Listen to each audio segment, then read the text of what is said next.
téléspectateur yu ITV ñu leen di nuyu di leen ziar am mbégte dellu si bi tey jii ñu am mbégte dalal Ababacar Fall secrétaire général du GRADEC du groupe de recherche et d'appui à la démocratie participative et la bonne gouvernance ñu fas yéene waxtaanee lépp lu jëm ci wàllum caution bi ak élection locale yi ginnaaw bi nga xamante ne ministre de l'intérieur dem génne na bataaxal di xamle ni léegi mbir mi mu jëm ci wàllum élection locale yi ak élection boo mënti dem ak foo mënti bokk tamit ci yooyu élection locale caution bi 15 millions la loolu yëpp Ababacar Fall mi nga xamante ne xam-xam màcc ci wàllum élection muy expert électoral dina ko yaatal ci bile émission ci kanam tuuti mbokk téléspectateurs yi mën ngeen woote si serveur vocal bi 88 628 32 32 ci kanam tuuti daan leen ko affiché ngeen mën a participer si bile émission Ababacar Fall man la dalal jàmm ci plateau Kennu Askan Wi fii si ITV.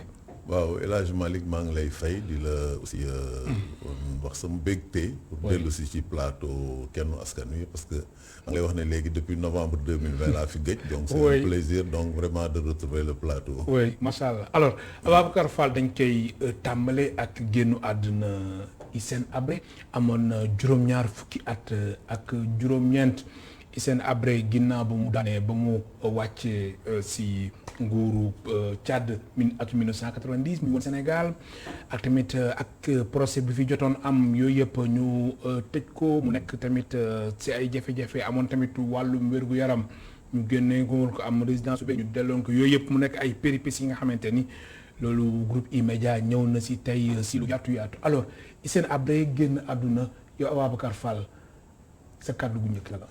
waaw vraiment di ko naxarlu am ci tiis vraiment di ko jaale njabootam soxnaam ak waa këram mais di ko jaale aussi Afrique yëpp parce que man dama jàpp ne Hissène Habré dañ ko présenté woon vraiment sous les traits d'un chef d'état sanguinaire d'un dictateur koo xam ne vraiment dafa def lu bon rey ay nit ak yu demee noonu alors que man gisuma noonu kon yow àndoo ak man loolu droit de l'homme ànduma ci sama yenn mbokku droit de l'homme yi nga xam ne vraiment d'ailleurs ñoom dañ ci xeex pour nu mu tëri ñu fexe ba àtte ko ak yu demee noonu bon mais man dama jàpp ne kooku c'est un patriote un grand africain un panafricaniste boo xam ne dafa doon xeex pour Afrique xeex na fi ngir ak France gis nañu ñuy fàttaliku la bataille de Faye-Largeau mu nekk ci Màkk bi xeex na fi donc ak troupeau Mouammar Kadhafi Libye ñu mettre leen en déroute da doon xeex aussi pour réewam xëy na nag ci biir xeex boobu compte tenu vraiment quand même de problème yi amoon Tchad ak yëpp bon ay na xëy na am na ay njumte yu mu def ak yooyu mais ni ñu ko présenté comme koo xam ne vraiment dictateur la bu doon jàpp nit si di leen rey man vraiment loolu ànduma ci ma jàpp ne donc africain la combattant la ku bëggoon Afrique la donc vraiment donc ñu ngi naxarlu déjà procès bi conditions yi mu amee ak tëj bi ñu ko tëj d'autant plus que quand même bi yëf fi amee ñëwoon na Sénégal ñëw dal fi am fi njaboot am fi kër vraiment ñu fexe ay avec pression quand même tey comment puissance occidentale yi ba ñu jàpp ko tëj ko kaso àtte ko vraiment loolu masuma ci ante dama koy naxarlu parce que boo seetee ba seet ñi nga xam ne tey dañuy wax ne Hissène Habré voilà bon sanguinaire la woon dictateur la mais tane wuñ ko boo xoolee suñu réewu Afrique bi suñu chef d'État mais lan moo gën a criminel tey nga yore ay population di leen exploiter di exploiter seen i koom-koom seen i am-am di leen xiifloo di leen marloo et cetera mais loolu lan moo ko gën a criminel kon yow ñooñu ak Hissène Habré mais ñoom bu fekkee ne maanaam dañu àtte rek pour man ñoo bokk àtte donc man jàpp naa ne vraiment da doon xeex pour une cause juste vraiment et que tubaab bi tey ñoom ñoo ko sëkkataloon vraiment teg pression ci suñu gouvernement Afrique yi ba ñu jël ko vraiment tëj ko kaso man loolu masuma ci ànd donc vraiment génn bi nga xam ne moom la génn àdduna quel que soit par ailleurs peut-être xëy na njumte ak heure yi mu def parce que loolu du ñàkk waaye vraiment dama koy naxarlu aussi di ko ñaanal vraiment fa mu jëm vraiment gënal ko fi mu jógee te yàlla xare ko àjjana. amiin mu nekk lu am solo mais tamit du ma la bàyyi ci wàllum Hissène Habré te laaju ma la aussi moom ba mu nekkee ci pouvoir bi li fa jot a am yëpp ndax soo xoolee même procès bi ñu fi amaloon fii si palais de justice de Dakar témoignage yu victime yeeg ak yu si jot a am yooyu yëpp alors est-ce que mën nañu wax ni Hissène Habré entre guillemets voilà nguuram moom dara amul. waaw du ma wax ne il est blanc comme neige. oui nee naa xëy na am na ay njumte ak ay erreurs yoo xam ne def na parce que dafa nekkoon aussi ku xamoon ci jamono yooyu quand même complexité réalité politique bu Tchad vraiment xam ne également moom xëy na dafa doon exercer pouvoir am di xeex ak tubaab bi di xeex ak libyens yi am ay adversaires aussi yoo xam ne ñu ñëw dal ci kawam xëy na ci fayunte beeg defante ak defante nguuram peut-être que def na ay erreur et cetera loolu du mën a ñàkk mooy li ma la wax rek tey suñu président yi fi nekk yëpp boo xoolee tey vraiment seen gestion mais di nga ci gis ay mbóot ay mbir yu bëri yoo xam ne def nañ ko mën naa yu xëy na sa garaaw yi Hissène Habré def te tey pourtant ñu ngi fii vraiment bon. ñu ngi doxi seen soxla ñu ngi doxi seen soxla donc vraiment pour man daal dama jàpp ne Hissène Habré. franchement li nga xam ne yëpp moom la ñu teg ci ndoddam c'est vrai que procès bi indi nañu ay quelques nit ñuy témoigner. mais gis nga ci procès même fii Dakar. Tchadiens yi nga xam ne ñu ngi woon fii Dakar am na ñoo xam ne amoon ay partisans yu doon manifester. boo demee même Tchad am na ñoo xam ne vraiment aussi masuñu d'accord ci loolu. donc franchement pour ma daal nit ku génn na àdduna. lépp loo xam ne xëy na maras na ko def ci xëy na lu ñaawteef lu mu ñaawteef lu mu tuuti. yaakaar naa ne loolu nañ ko teg fële. ñu seet la nga xam ne aussi moo doon mbiram vraiment ci réewam ak ci Afrique. parce que boo seetee ci jamono ki nga xam ne xëy na moom la seexlu mbir mi. te kooku wutu ko fa muy Idriss Déby yàlla na ko yàlla yërëm. mais moom aussi gis nga ci jamono tubaab bi jël nañu ko sànni ko ci kaw Hissène Habré mu xeex ak moom ba Hissène Habré jóge mais moom bu mu yoree nguur dem ba nga xam ne aussi mi ngi bëgg a fippu mais dañ ko fexeel ba léegi conditions yi mu deewee xam nga leerul. donc cela veut dire que tey gis nga ñun suñu réewu Afrique yi tubaab yi ñoo ñuy jël di ñu manipuler et cetera di ñu defloo di ñu dindiloo moom vraiment nekkoon na koo xam ne. par damay jàpp ne patriote africain la te daan xeex ngiru tubaab bi donc lii yëpp ay pexe la yoo xam ne dañ ko pexeel pour éliminer ko. mu nekkoon Ababacar Fall secrétaire général du GRADEC groupe de recherche et d'appui à la démocratie participative et la bonne gouvernance mu nekkoon benn parenthèse bu ñu ubbi woon jëm ci wàllum génn àdduna bu Hissène Habré alors Ababacar Fall nga jiite GRADEC. actualité bi tamit élection locale yi la gis na dem ministre de l'intérieur bataaxal bu mu génnee xam ne tamit lu jëm ci wàllum caution bi alors yaa ngi si doon wax di si waxaat yaa ngi doon tamit bokk nga ci dialogue bi xam nga bu baax lépp lu jëm ci wàllum élection nekk expert électoral macha allah alors dem décision bi ci première lecture yow lan la exactement bett na la wala. bettu ma. bettu la waaw bettu ma parce que. ay fan def avant sax décision bi di génn. maanaam arrêté bi di génn. damay waxtaan ak sama xarit mu woo ma di ma interroger sa benn mbokk journaliste quoi. ma ne ko man ci li ma fekk par expérience damay gis ne muy ci jamono Abdou Diouf Abdoulaye Wade ak yëpp tout le temps bu ñu ñëwee di toog waxtaan mbiru caution bi. fa muy mujjee maanaam nguur gi dafay jël proposition bi nga xam ne moom la majorité bi teg ci table yi foofu la ñuy mujjee. loolu dama ko seetloo donc par expérience mais majorité bi ñoom ñun doon wax. parce que majorité 20 millions 20 millions. 20 millions lañ doon wax peut-être 20 millions ak. opposition bi 10 millions. waaw boo seetee diggante bi. pratiquement soriwul. parce que opposition lu ñu waxoon nañ ñëwoon nañu def mu tudd 5 millions par type d'élection. muy 10 noonu na li ñuy def naa ne 5 millions la ñu proposé woon. pour en tout lépp. bon ñële proposé 20 millions pour chaque type d'élection muy 40 millions. bon boo seetee dafa xaw a mel ni dafa couper sax la poire en deux. mais en réalité. na soo xoolee 40 millions 30 millions. waaw dafa li mu gën a jege mooy la nga xam ne. donc moom la majorité bi waxoon. te majorité bi vraiment dañu ngoyoon ci loolu parce que ñoom la ñuy wax naan voilà bu fekkee caution bi dafa yomb bon dafay am ay pléthore de candidats et cetera mais dans tous les cas bettu boon te dama jàpp ne sax daje boobu vraiment mënul na bañ a am daje bi ñu daje woon àjjuma pour waxtaan ci. parce que ci dialogue bi mbiru caution bi dañ ciy waxtaanoon. position yi feeñ fii keroog ca waxtaan woowu yooyu moom moo génn keroog ci dialogue ba. parti yi ku ci nekk position ba nga amoon moom bi nga ñëwee moom nga feddaliwaat donc dama jàpp ne ministre bi rek dafa maanaam tënku ci loo xam ne code bi moo ko teg ci kawam. daanaka 150 jours avant dafa war a woote benn daje. mais daje boobu comme la ma ko wax ne c'est à titre consultatif amu ci dara loo xam ne lié na ministre boobu wala tënk na ko. day ñëw déglu ñëpp bu demee dans le secret de son bureau.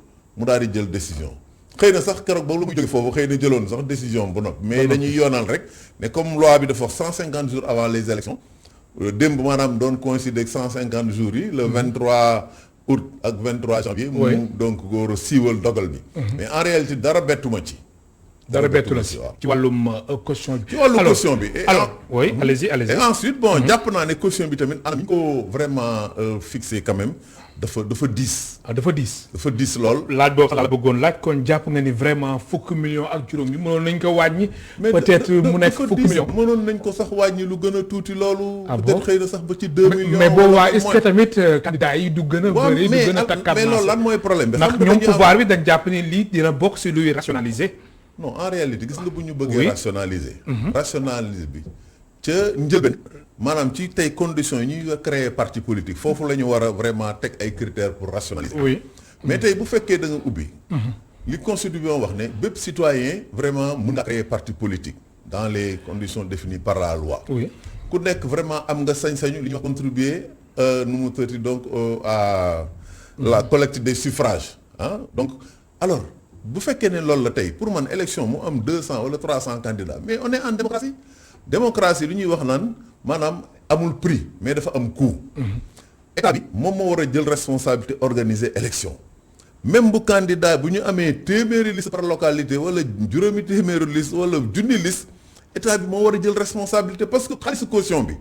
en réalité ce n'est pas pour supporter ay frais wu organisation élection parce que dañ lay wax naan par exemple bu fekkee ne am nga nangami conseiller. bu dee département bu dee municipal boo amee nangami conseiller dañ la koy delloo. donc ce qui veut dire que tey état bi ci gafakam lay jël vraiment di organiser donc ay élections. te dama jàpp ne boo demee ci yeneen réew yu ñu wër am na réew yoo xam ne amul caution boo demee Mali gii seen élection locale amul caution. nga dem Cap-Vert caution amu fa. nga dem ci yeneen réew yu mel ni par exemple tey Burkina Faso ak Bénin dañ doon def par exemple 10 000 francs par candidat titulaire. boo ñëwee ci benn gox ñu ne supposons 30 conseillers la ñu war a fal. conseiller titulaire bu nekk ci liste bi da ngay génne 10 000 francs sa gafaga. yaa dem trésor versel ko sa bopp ñu jox la quittance kooku day bokk sa dossier candidature. ci seen code électoral bu bees bi ñu wootee 2020 daanaka sax loolu dindi nañ ko léegi élection locale amatul caution. donc am na dëkk yu ko fi dese ñu ci mel ni par exemple tey Burkina foofu 5 000 francs par liste. par liste de candidat xam nga. pour man donc vraiment caution bi jàpp naa ne. gis jàpp nga ni sax même Sénégal war na àgg foofu maanaam. mais il faut que ñu xoolaat suñu législation. parce que mu bañ a bokk ci élection yi. gis nga mais loolu dina doy waar non gis nga. Ababacar Fall dañ ko def filtre mais est-ce que filtre bi efficace na.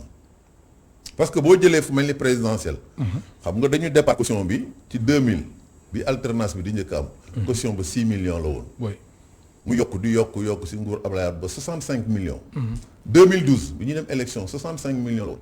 mais 65 millions terewul dafa am ay candidats on a eu 15 candidats. oui du dëgg gis nga caution bi même bu ñu ko jëf 15 millions lu mu métti gars yi dinañ ko dem lijjanti ñëw indi te lijjanti boobu nag mooy indi problème. lijjanti bi parce que lijjanti bi mooy lan. oui da ngay dem gis koo xam ne par exemple tey entrepreneur la wala homme d'affaires la et cetera mu ne la mën naa laa jox 15 millions bu ma la joxee 15 millions. mais bis booy la yàlla defee ba nga jël maire bi aussi nga delloo ko njukkal. waaw du dëgg loolu donc day ubbi buntement ci wala manque de transparence ak mal gouvernance du dëgg. boo ko seetee même ci élection par exemple présidentielle législative caution bi am na fu mu toll woon par exemple 65 millions mais nit ñi dañ daan dem bitim réew lëkkaloo xëy na ak li ñuy wax tey ay forces occultes ay lobby ay financement illicite mën na ci am mais ñooñu jox leen xaalis pour que ëllëg xëy na bu ñu toogee jël nguur vraiment ñu mën leen a delloo njukkal te loolu dafay mettre quand même en péril la souveraineté nationale. oui donc am na ay risques yu ci nekk pour man dama jàpp ne daal vraiment mënoon nañu ko def ci ay anam yoo xam ne nii anam yu oyof la. bu fekkee mënta ñàkk. ñëpp participer maintenant xëy na ñu teg ay critères mën nañ ne parti bu ci nekk wala peut-être xëy na structure indépendante entité indépendante ni ñu koy waxee bu ci dem par exemple ñaari participation. amoo par exemple nangami conseil vraiment dañ lay tas wala dootoo bokkati et cetera. bon façon yu mel noonu daal. am na solo mais li ma gis daal vraiment dafa nekk lu ñuy wax démocratie censitaire. et loolu. alors Ababacar Fall comme nuñ ko xamee mbir mi moom Fall Abdou dina am ay candidats même 15 millions yu ñuy wax pour chaque type d'élection 15 millions fii 15 millions fee mu nekk 30 millions. alors mais teewul quand même am na si ñoo xamante ni. pour ñu dajale 15 millions yi problème la par exemple suñu jëlee am na si ay indépendants yoo xamante ni dañ jàpp vraiment 15 millions yi c'est trop loolu c'est une manière de les écarter.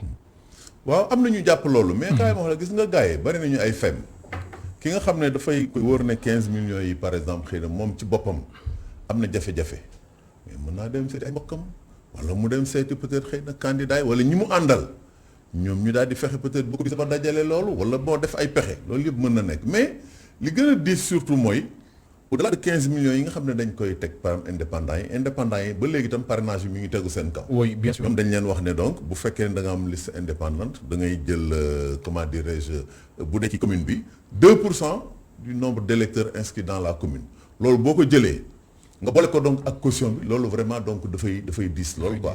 donc mais dans tous les cas comme je dirais gars yi def ay pexe am na ñoo xam ne am nañu ay stratégie de contournement. bien sûr parce que bari na ay parti yi par exemple tey nañu ëpp nañu juróom-benn ñetti téeméer defe na. 300 et quelques. voilà di nga gis koo xam ne dina dem seeti parti kooku daal di ko louer récépissé yooyu c'est une pratique boo xam ne dafa am.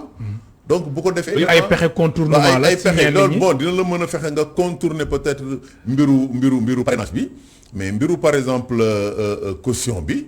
bon comme je dirais gars yi bu ñu bëggee maanaam dem moom kenn du leen mën a teram dinañu fexe ba lijjanti ko am ko. kon jàpp nga ni candidat yi moom falaa bu dinañ bëre trop. waaw mais non ça c'est le jeu démocratique. oui waaw mais boobaa aussi organisation élection yi est-ce que du doon tamit jafe-jafe si ñun. mais ban wala quel que soit alpha. gouvernement bi dafa war a organiser. dafa war a organiser. ak candidat yi ni ñu mën toll absolument man loolu laa jàpp parce que am nañu une administration électorale expérimentée chevronnée.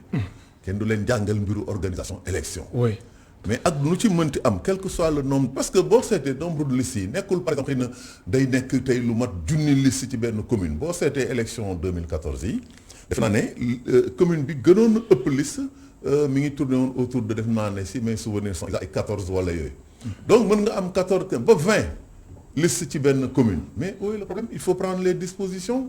imprimer les bulletins de vote imprimer les documents de propagande à temps et loolu mën na nekk parce que bu nit ñi déposer candidature yi ba ñu valider yi ñuy valider immédiatement li ci topp phase vraiment donc confection validation disons couleurs yi arbitrage couleurs yi validation bulletins yi maquette bulletins yi après imprimeurs yi commencé liggéey donc loolu daal pour man yaakaar naa ne amul problème bu dee wàllu organisation rek kooku man vraiment amu ci problème maintenant nag bon comme je dis c'est le jeu de la démocratique gannaaw nu mu dañu jàngi ku mën na nodd daal. bismillah vraiment parce que imaginez léegi 15 millions yi par exemple ñi nga xam ne tey dañu bëgg yëpp fexe ba lijjanti ba am 15 millions mais nguur gi naka leen dafa ne du wax ne par exemple kon liste yi dafa bari kon du ma organiser élection ak nu mu mënti demee falaa bu dina organiser.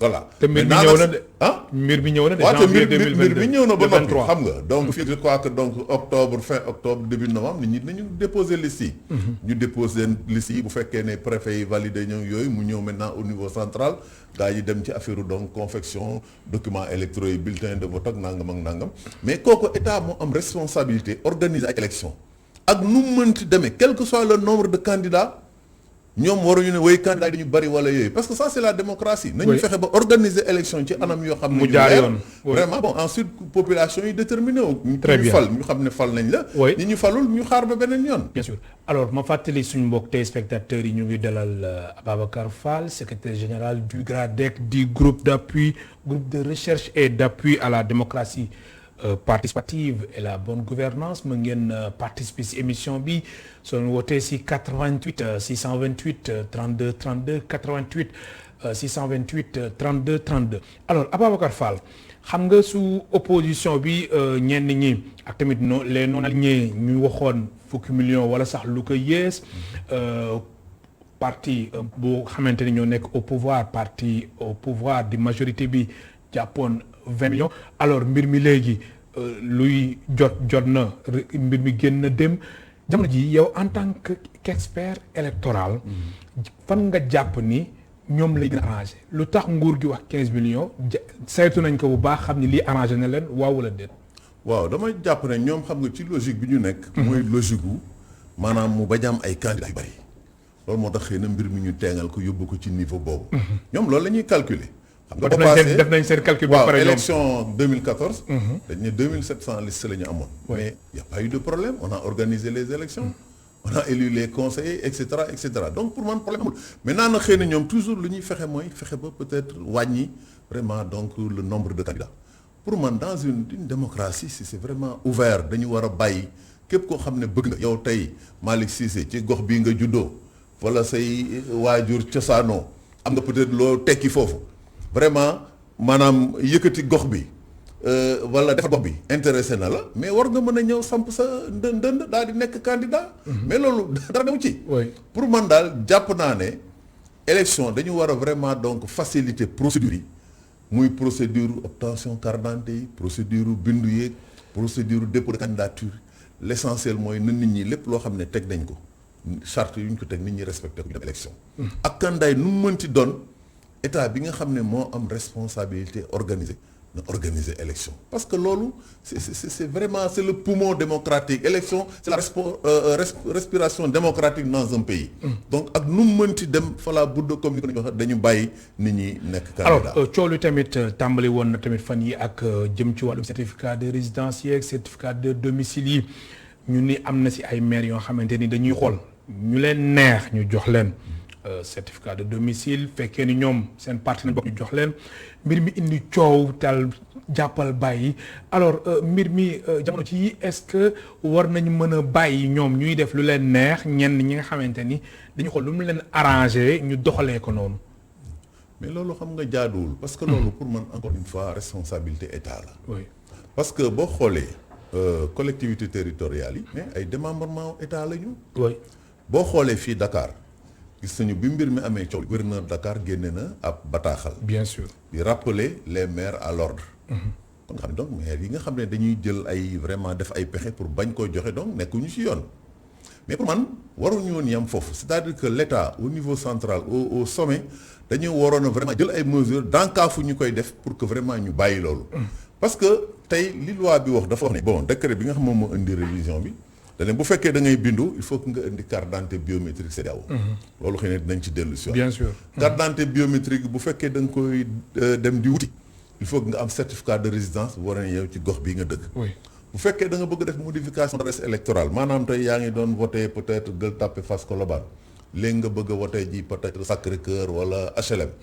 il faut que nga wut certificat de résidence bu wane ni yow léegi HLM nga dëkk donc dañuy wax ne ci code électoral.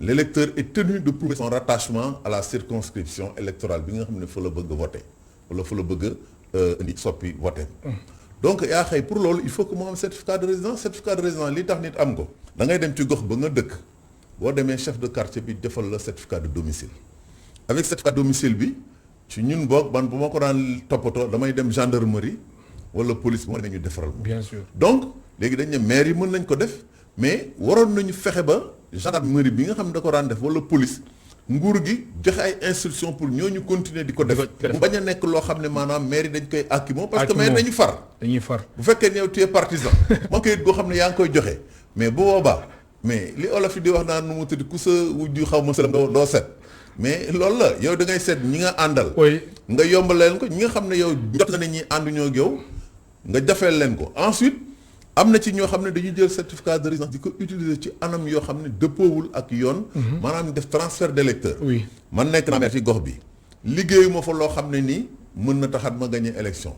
mais man ne ku fa toog ma dem xëy na village ba ma cosaanoo wala dem ci yeneen gox gis fa ay nit indi leen nu mu tëtti foofu ci sama kii def leen ay résidence ñu bindu foofu. su ko defee ñëw vote nga mën a gonfler électorat bi. daal di gagner élection alors que yow mu waroon population yi donc bëgguñu la mais dans tous les cas état moo war a jël responsabilité addu ci mbir yooyu mais gis nañu mbir mi mu amee à part communiqué bi gouverneur def ministre de l'intérieur waxu ci président waxu ci amul benn kilifa boo xam ne jóg nga vraiment wax ci pour que mbir moomu dàkk. te man dama jàpp ne loolu gannaaw droit la li ñuy wax droit de suffrage donc war nañu yombal képp koo xam ne bëgg nga changer sa adresse électorale wala nga bëgg bindu ñu fexe ba yombalal la ko. am na solo alors ñu ñëw ci wàllum primo votant yi gis nañ jeunes yi tamit am na si ñoo xamante ni fii ak janvier dañu am fukki at ak juróom-ñett ñu mën a bokk ci élection yi alors primo votant yi coow li nee na cour te tamit beneen seetlu bi mooy gis ne ndaw yi ñu bëri. ñu ngi songu ngir mën a inscrire sur les listes électorales alors loolu yow ban lecture nga ci am. ndaw yi élection yi du leen jaral. xam nga jàngat bi ma ci am mooy léegi. xam nga ndaw yi yëpp dañuy yeewu ci wàllu élection. parce que nit ñi avec tey xëy na nu mu tëdd nouvelle technologie. xarala yu bees yi internet beeg nangam maanaam ñëpp xam nañu léegi kenn nelawatul ku doon nelaw tam yeewu. donc de sorte que xale yi dañu bëgg voter. d'ailleurs boo xoolee gis nga mois de mars événement yi nga xam ne moom moo fi am. gis nga xale yi ni ñu fese woon ñoom ñoo occupé woon la rue. vraiment nekk ci mbedd bi di jàmbarlu c'est-à-dire que tey nit ñi am dañu gisee beneen façon boo xam ne moom lañ leen war a gouverner et cetera donc de telle sorte que ñoom song bi ñu dem song commission yi dafay am lu muy wund que ñoom tey na ils sont porteurs de changement la ñu bëgg boo xëy na nag ñi nga xam ne bëgguñu fi jóge dañuy décrypter loolu bu ko defee nag duñ leen ko yombalal. bon premièrement jafe-jafe bi njëkk a am. ci décret bi nga xam moom moo institué révision bi dañ ne képp koo xam ne da nga bëgg carte d'identité il faut da nga bëgg maanaam bindu il faut que nga di carte d'identité biométrique CEDEAO. loolu blocage la wala blocage la parce que ndax opposition bi loolu d'accord. non parce que damay la boo xoolee. période d'inscription yi ñaata lay durer daanaka boo xoolee 38 jours. dañee révision bi c'est du 31 juillet. def naa ne 14 septembre. oui. waaye mais le 8 la bindu mi di jeex parce que diggante le 8 ak le 14 période boobu dañ ko réserver pour vraiment contentieux inscription yi. donc tey ci ba xam 38 jours yow gis nga fi am carte d'identité ni mu jafee da ngay xëy dem police 5 heures du matin. mën ngaa rang ba 8 heures ñu jël 100 personnes daan ne bon arrêté nañu. ñu seet dem leen. ngay va et vient. bu defee yow boo defee ñetti va et vient. jàlluloo nga toog sa kër. wala même boo ñëwee sax nga bokk ci ñu tànn.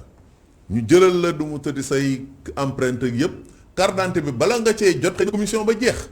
loolu donc problème la ma jàpp ne waroon nañu wut ay pexe. très bien Ababacar Fall nga baal ma am na suñu téléspectateur bu njëkk bu nekk si ligne bi ñu jël ko bismillah kilifa gi allo. allo. allo.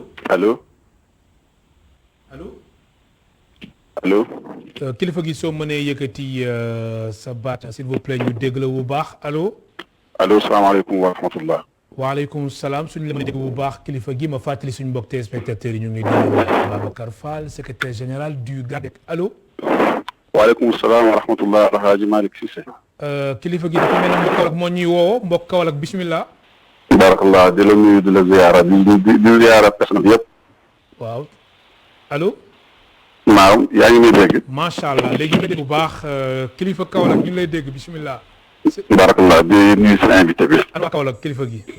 alhamdulilah ñëpp a ngi lay nuyu ñëpp a ngi lay ziar ñëpp a ngi lay ñaanal di la encourager ñoo ngi topp émission bi du ñu raw benn yoon xanaa léeg-léeg ñu woote du dugg wala léeg-léeg jot bi moo ko dul maye. waaw dañu amoon jafe-jafe ci wàllum serveur bi rek mais mbir mi léegi jàppani na. barakallah mu mel ni tey yaa ngi wax ci élection yi nga xam ne ñu ci jublu incha allah di élection goxaat yi. oui.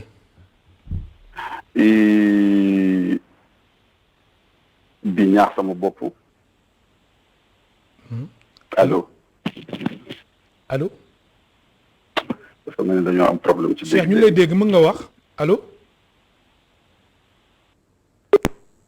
ju ngi jégalu bu baax a baax du ñàkk mu woote waat mu nekk fidèle téléspectateur di bàyyi xel bu baax a baax émission bi même su nekkul Sénégal su demee Italie dafay seetaan ITV tamit di si participer bu baax a baax alors Ababacar Fall yaa ngi woon ci explication yi jëm tamit ci wàllum carte d'identité yeeg acte va-et-vient yeeg police ak gendarmerie ñoom seen.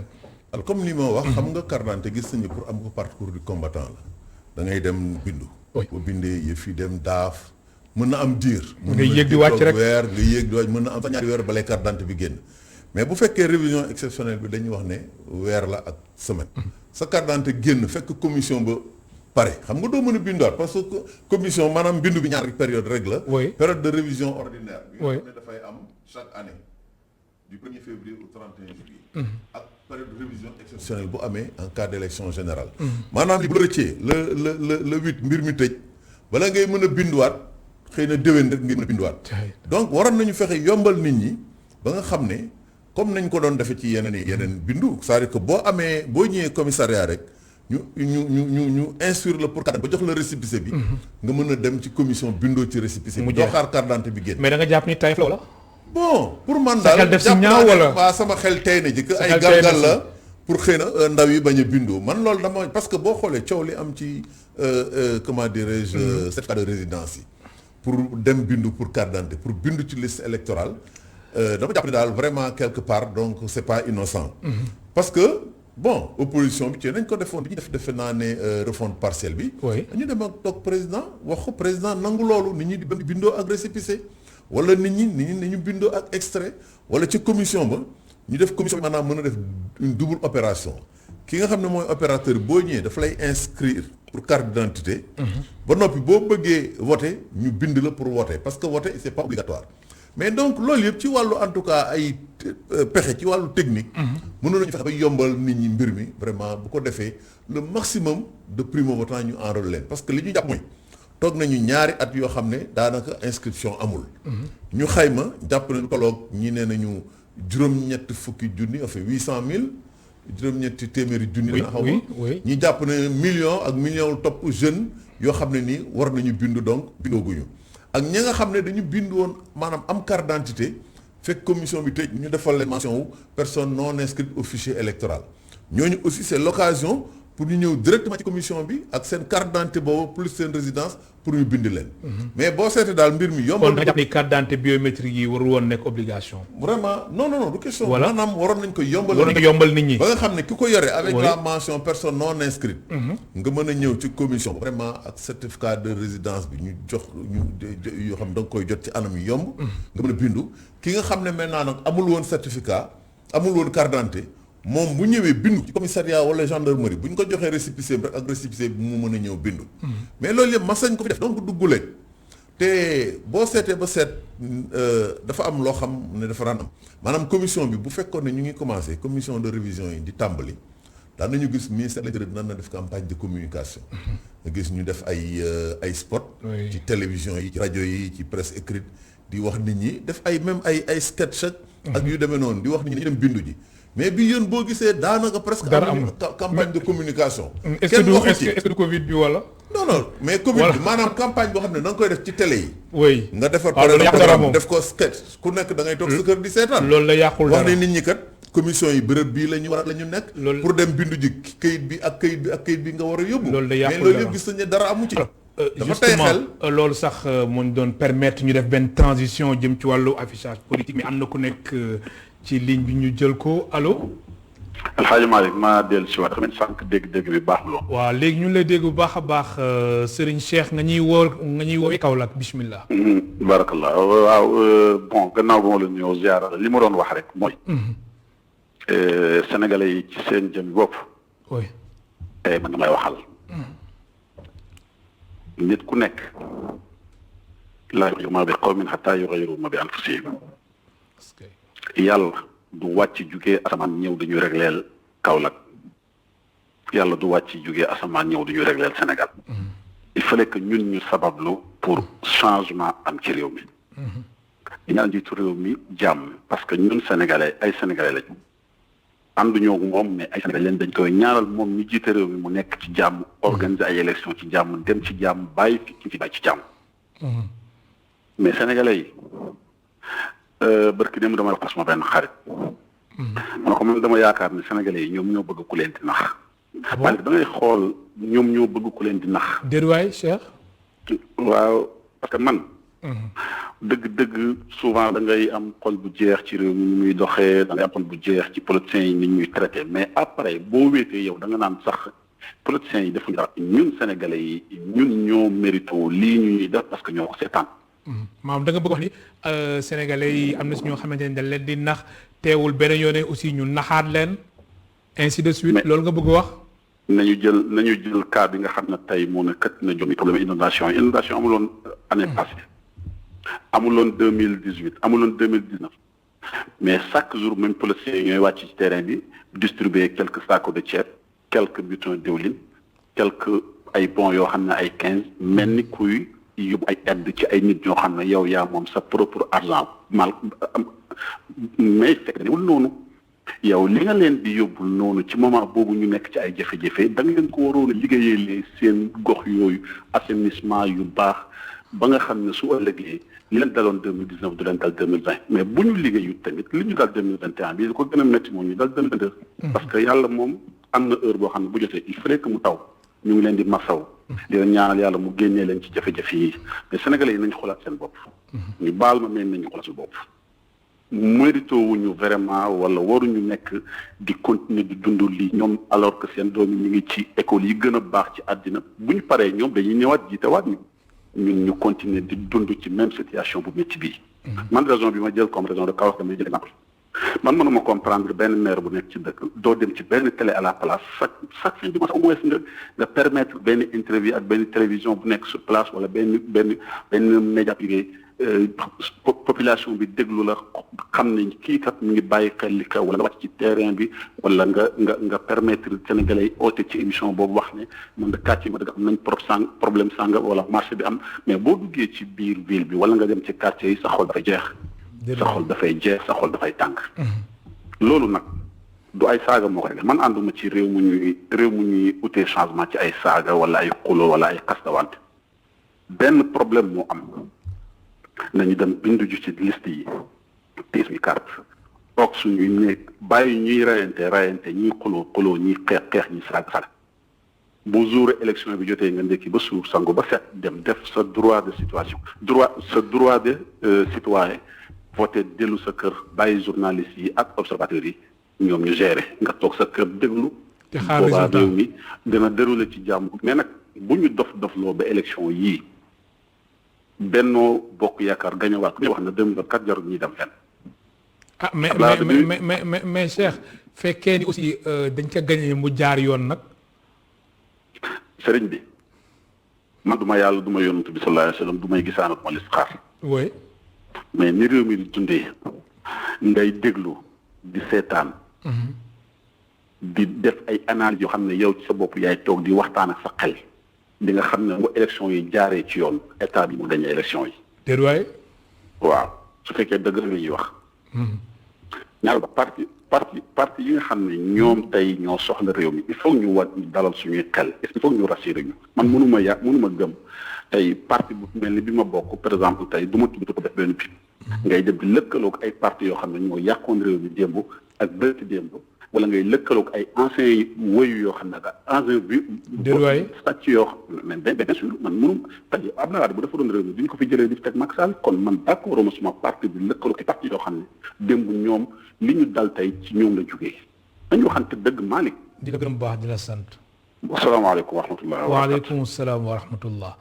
mu nekkoon Serigne Cheikh di woote ci Kaolack di nuyu bu baax a baax di ziar waa Kaolack ñoom ñu ñuy seetaan si ITV canal 217 ak TNT 15 ans waaw alors nga xamante ni moom ak ETL 7 bu ñu ko fàtte Ababacar Fall dañuy ñëw def transition ndax li ñuy dese si ay simili bëriwul jëm ci wàllum affichage politique gis nañ na Bougane Gueye Dany dem convoqué woon nañ ko ci commissariat central coow li ni ko par rapport ak affichage yi nga xamante ni am na ñu jox ko délai 24 heures ngir mu dindi ko alors jamono ji est-ce que jamono def affiche la wala si parti yëpp na pouvoir ak opposition. waaw c'est-à-dire xam nga mbir moomu. di ñaax nit ñi leen fi inscrit sur les listes électorales maanaam dafa jarul dóor sa doom mais. maanaam ñaax nit ñi li ma doon wax nguur gi war na def campagne de communication parce que bu ñuy dem élection dañuy def budget dañuy def campagne de communication pour ndaw yi mën a dem bindu. bon loolu nguur gi def ko mais loolu dafa war acteur bu nekk. muy politicien bi muy organisation société civile ñun ñi amoon nañu mébét bi ba am na benn projet boo xam ne bindoon nañ ko am bailleur buñ ko soumettroon pour mën a def campagne de sensibilisation pour ñaax ndaw yi ñu dem bindu ji. yàlla def na mbir mi donc jotul antu. dañu amoon mébétu vraiment am site internet boo xam ne dañ koy jagleel loolu nit ñi di ko mën a seet bu ko defee yow boo bëggee bindu di nga xam da ciy def commission yëpp. nga xam commission yi fu ñu nekk këyit yi nga xam ne moom nga war a wut et cetera et cetera donc communication dafa baax. maintenant ci code électoral bi ci wàllu inscription amul benn disposition boo xam ne maanaam dafa wax ci maanaam communication. nii lañ koy defee wala war nañ ko defee code bi waxu ci dara. kon loolu manquement la de. waaw xëy na manquement la mais code waxu ci dara mais nguur gi daan nañ ko def organisation société civile daan nañu def ay sketch di def ay campagne de sensibilisation ci rajo yi ñun daan nañ ko def à travers même écran wu bis su Dakar dem dikk yi yëpp pour sensibiliser nit ñi bu dee waxtu bindu pour ñu dem bindu bu dee waxtu jëli carte pour ñu dem jëli carte bu dee waxtu voter aussi pour que nit ñi dem voter ji donc mbir mi li nga xam ne moom moo ci nekk rek mooy ci li ma jàpp ci wàllu yoon boo xoolee même lettre bi nga xam ne jëbal nañ ko Bougane. oui daanaka tegewul fenn parce que ñoom Déedéet. dañu wax ne non ci publicité dañu indi benn loi boo xam ne ñu ngi ko voté woon ci jamono Abdou Diouf la loi nu mu tëddee 83-20 du 28 janvier moom la ñu visé te loi boobu la ko taxoon jóg moo doon maanaam fexe ba régler publicité bi. pour régler maanaam mbiru concurrence bi ak protéger suñu annonceurs locaux yi. loolu la ñu évoqué te loolu dafa jàpp ne dafa jotewul dara ak mbir mi ensuite ñuy wax ay affaire menace de trouble à l'ordre public. te loolu man dama gisul lu mu jotee ak affiche naam xëy na ci ni ma sama jàngat Bougane fekkoon dafa yem rek ci def affiche. woo Sénégalais yi ne nañu dem bindu ji point. bañ a def photo bañ a def turu mouvement bañ a def ay slogan xëy na slogan yi dafa xaw a mel ni dafay campagnaale. loolu xëy na moo ci déranger nit ñi mais le fait que nga def nit ñi maanaam nga woo leen pour ñu ñëw bindu pour man amul problème man mënoon naa par exemple ne damay dem defar ay samay flyers dugg ci biir quartier yi jox ko xale yi ne dem leen bindu ji.